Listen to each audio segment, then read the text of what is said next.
आपके नंबर जोड़ वाले आपकी सदा ही जय हो। जैसा कि आज नवा दिन है नवरात्रों का।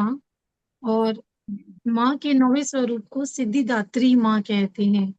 आज हमारा हमारा भी जो श्री दुर्गा सप्तशती का अध्याय है वो नवा अध्याय है। इस नौवें अध्याय में निशुंभ का वध कैसे हुआ उसका वर्णन बताया गया है। तो ये सारी जो कथा है वो मेधा मुनि राजा सुरथ और वैश्य समाधि को सुना रहे हैं। तो अब राजा सुरथ ने कहा कि हे भगवान, मेधा मुनि से कहा कि हे भगवान, आपने रक्त बीज के वध से, आठवें अध्याय में रक्त बीज के वध की कथा थी, कि आपने रक्त बीज के वध से संबंध रखने वाला ये जो देवी चरित्र का अद्भुत महात्म्य है ये सुनाया। तो वो जो क्रोध में भरे हुए शुंभ निशुंभ थे उन्होंने क्या किया उसे मैं सुनना चाहता हूँ। राजा सुरथ पूछ रहे हैं। अब मेधा ऋषि कहते हैं कि उनके तो क्रोध की सीमा ही नहीं रही। अपनी विशाल सेना को ऐसे मरता हुआ देख के वो जो निशुंभ था वो तो क्रोध में भरकर वो तो देवी की ओर दौड़ा। और शिव शुंभ भी आ पहुंचा वहां पे देवी के साथ युद्ध लड़ने के लिए। युद्ध छिड़ गया दोनों में। दोनों जो है बाणों की वर्षा कर रहे थे, निशुंभ भी और शुंभ भी। और देवी ने उन बाणों को काट डाला। निशुंभ ने तीखी तलवार से जो देवी का वाहन सिंह है उस पे प्रहार किया।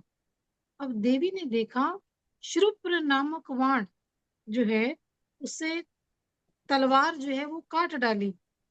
तो उसकी ढाल को भी जिसमें 8 चांद जड़े हुए थे उसे खंड खंड कर दिया माँ ने। और फिर असुर ने अपनी शक्तियां चलाई माँ पे और माँ ने अपने चक्र से उन शक्तियों को काट दिया। अब तो निशुंभ बड़ा क्रोध में जल उठा जब सारी उसकी शक्तियां काटी काटी जा रही थी, विहीन हो रहा था वो शक्ति। तो अब उसको बड़ा और क्रोध आ गया। तो वो उसने जो है अपना शूल उठाया है। शूल, जहां भी शूल शब्द आया है, शूल मतलब त्रिशूल, उसने अपना शूल उठाया और देवी ने उसे चूर चूर कर दिया। अब देवी ने अपने बाण के समूहों से माँ ने उसे घायल कर दिया और उसको पृथ्वी पर सुला दिया। अब देखा कि भाई निशुंभ तो धराशायी हो रहा है युद्ध में। तो शुंभ को और ज्यादा गुस्सा आया और क्रोध आया शुंभ को। और उसने रथ पर बैठे बैठे ही जो है बड़े अपने शस्त्र निकालने शुरू कर दिए शुंभ ने। और 8 अनुपम भुजाओं से वो पूरे ऐसे बहुत बड़ा आकार उसने अपना बनाया और आकाश में पूरा शरीर अपना फैला दिया। और उसे आते हुए देख के उस समय दुर्गा देवी ने अपना शंख बजाया और धनुष की प्रत्यंचा माँ ने खींची। और माँ ने बड़ी गर्जना की। अपने घंटे के तेज से असुर सैनिकों के जो तेज थे उनको नष्ट कर दिया माँ ने। और सिंह ने भी अपनी दहाड़ करी और दहाड़ से सारी दिशाओं को गुंजा दिया। अब माँ काली आकाश में उछली और आकाश में उछलकर दोनों हाथों से पृथ्वी पर आघात किया, जैसे ऊपर उछली और ऐसे आघात किया। और ऐसा भयंकर शब्द हुआ कि सारे शब्द शांत हो गए। शिवदूती ने दैत्यों के लिए अमंगलजनक अट्टहास किया, हा हा हा, ऐसे अट्टहास किया। और जितने राक्षस उस समय वहां युद्ध के मैदान में थे वो सारे थर्रा उठे। अब शुंभ का क्रोध बढ़ रहा था। तो उस समय माँ दुर्गा देवी ने शुंभ से कहा, ओ दुरात्मा, खड़ा रहे, खड़ा रहे। और तभी आकाश में जो देवता थे खड़े हुए देख रहे थे वो सारे देवता बोल उठे, जय हो, जय हो, जय हो। तो शुंभ ने वहां आकर अपनी ज्वालाओं से युक्त भयानक शक्ति चलाई शुंभ ने। और अग्नि में पर्वत के समान आती हुई उस शक्ति को माँ दुर्गा देवी ने काट दिया। तो उस समय शुंभ के सिंहनाद से तीनों लोग गूंज उठे। शुंभ भी गरजा रहा था बड़ा तेज तेज। तो तीनों लोग गुंजायमान हो रहे थे। और शुंभ के चलाए हुए बाणों से को देवी ने, और देवी के चलाए हुए बाणों को शुंभ ने, पूरा युद्ध चल रहा था। दोनों एक दूसरे के बाणों को टुकड़े टुकड़े कर रहे थे। अब क्रोध में भरी हुई मां चंडिका ने शुंभ को शूल से मारा और उसकी चोट से मूर्छित हो वो पृथ्वी पर गिर पड़ा। इतने में ही निशुंभ में चेतना आ गई। वो मूर्छित हुआ शुंभ, तो निशुंभ में चेतना आ गई और उसने धनुष हाथ में लेकर बाणों से मां काली और सिंह को घायल करने लगा। वो 10,000 बाहें बनाकर उस राक्षस ने, निशुंभ ने, चक्रों के प्रहार से मां चंडिका को आच्छादित कर दिया, घेर दिया अपने चक्रों के प्रहार से। तब भगवती दुर्गा ने कुपित होकर उन चक्रों और बाणों को काट गिराया। और ये देख के जो निशुंभ दैत्य था वो सेना के साथ मां चंडिका का वध करने के लिए हाथ में गदा लेके बड़ी तेजी से वो आगे बढ़ा और मां ने वो गदा काट डाली। और निशुंभ को अब ये देख के कि वो शूल हाथ में लिए आ रहा है, मां चंडिका ने निशुंभ की छाती भेद डाली और तभी उसकी छाती से खड़ी रह कहते हुए दूसरा वीर निकला। निशुंभ की छाती से देवी हंस पड़ी, देवी मुस्कुरा पड़ी, हंस पड़ी और खड़ग से उसका मस्तक काट डाला। उधर काली और शिवदूती ने दैत्यों को खाना शुरू कर दिया और कौमारी की शक्ति से कितने ही दैत्य नष्ट हो गए। ब्रह्माणी के मंत्र युक्त जल से कितने ही भाग खड़े हुए, माहेश्वरी के त्रिशूल से धराशायी हुए, वाराही के शस्त्रों से कचूमर हो गए और वैष्णवी मां ने अपने चक्र से असुरों के टुकड़े टुकड़े कर डाले। कुछ असुर नष्ट हो गए, कितने ही भाग गए और कितने ही काली माँ ने, शिवदूती माँ ने जो है अपने जो है सिंह के ग्रास बना दिए। तो इस प्रकार देवी महात्म्य में निशुंभ वध नामक 9वां अध्याय समाप्त हुआ। जय माता दी। भगवती नमः। 10वां अध्याय माँ दुर्गा सप्तशती का। वो कल कर लेना रोजी, कल 10वीं है ना। नहीं नहीं, अभी 13 है, कल फिर बाकी है, करने दे। दीदी वो टाइम भी हो रहा है ना, फिर मैं 1 मिनट मैं रिकॉर्डिंग। अरे फिर बाकी 13 हो गए ने 6:30 सरला मासी ने पढ़नी है आज। आए नो है पर वो कह रहे ने भी उन्होंने पढ़ देने अध्याय दा भी जरूरी होया पे। चलो पढ़ो जी पढ़ो। रोजी 9वीं कल भी है ना, 9-10 बजे तक 9वीं है भी, और 11-12-13 अध्याय आप कल कर लेना, आज 10 तक कंप्लीट कर। ठीक है, जी पढ़ो जी पढ़ो। जय माता दी। जय माता। माँ दुर्गा सप्तशती के अध्याय का आज 10वां भाग, 10वां अध्याय। माता रानी को नमन करते हुए, माता रानी के स्वरूप का ध्यान करते हुए 9वें अध्याय में निशुंभ राक्षस मारा गया माँ दुर्गा देवी के हाथों। तो शुंभ ये सब देख रहा था।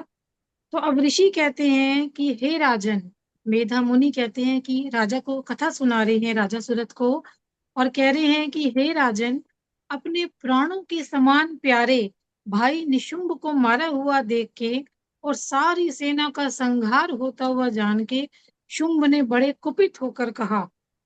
शुंभ वहीं पे था मैदान में, उसने देखा कि उसका भाई मारा गया है।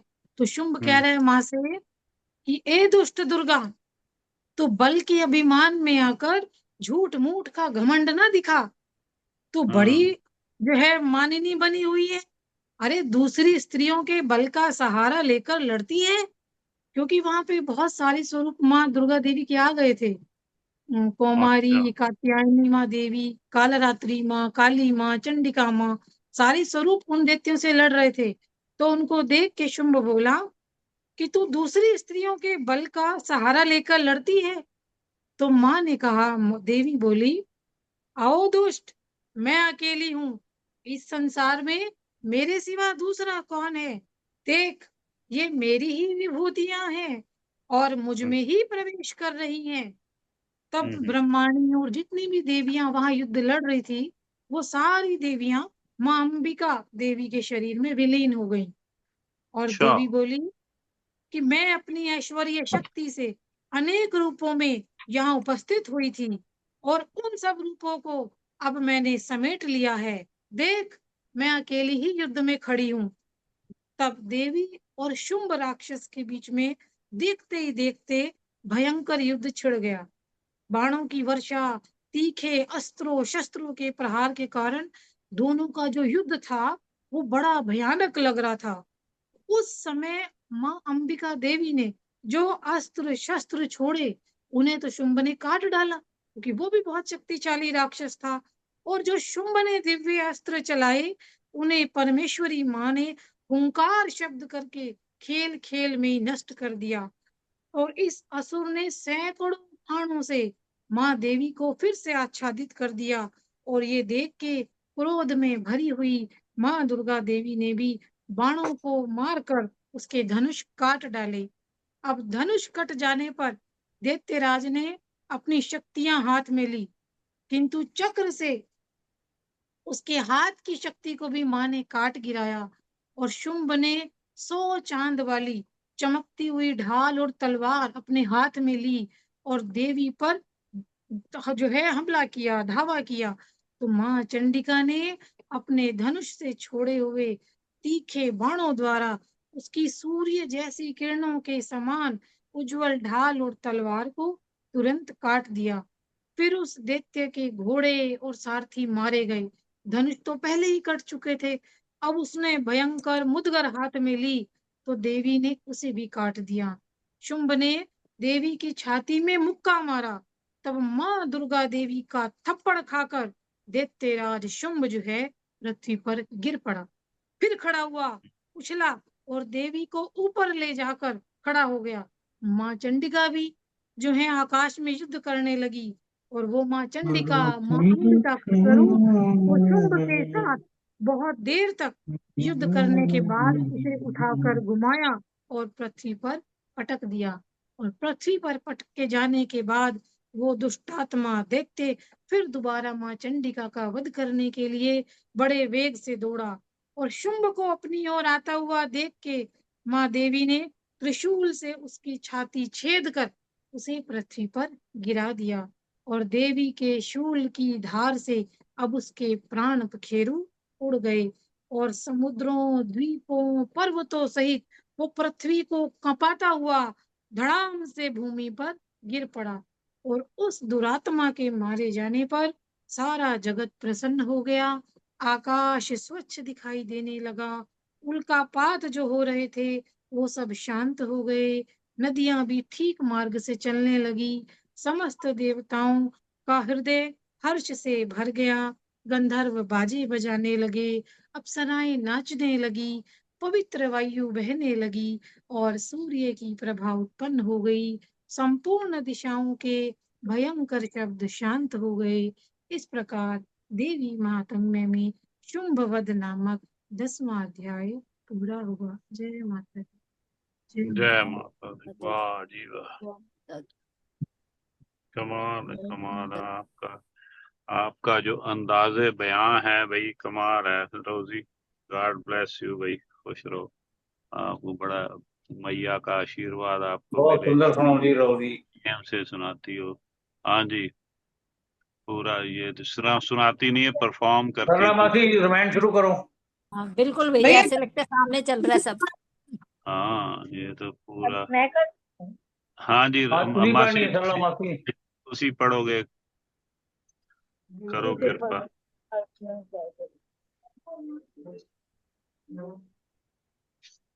चाहे उसी कोई आती है भैया, चाहे कुछ भी सुनाए, वैसे ही इसका फेस हो जाता है, वैसे ही भाव भाव कर लेती, बहुत सुंदर सा। सही बात। आंखों के सामने से घूमने लग जाते हैं, पता नहीं इसके अंदर हाँ ऐसी ये बहुत सुना सरला रही मासी थी, 141 नंबर का हूँ। ये सुना रही थी। कल दीप कह रहा था कि ये कौन है, मैं बताया कि प्रोफेसर है ये। कहते ये बड़ा बड़ा पूरा परफॉर्म करती है सुनाते वक्त। मैं हाँ देख लो, हमारे पास बड़े बड़े कलाकार हैं, देखो हमारे पास प्रेमी भी हैं, कलाकार भी हैं, टैलेंटेड। हाँ जी मासी सुनाओ सुनाओ, ਤੁਹਾਡੀ वेट हो रही। जय बापू जी, सारी संगत में जय बापू, जय सत बापू। प्रणाम प्रणाम।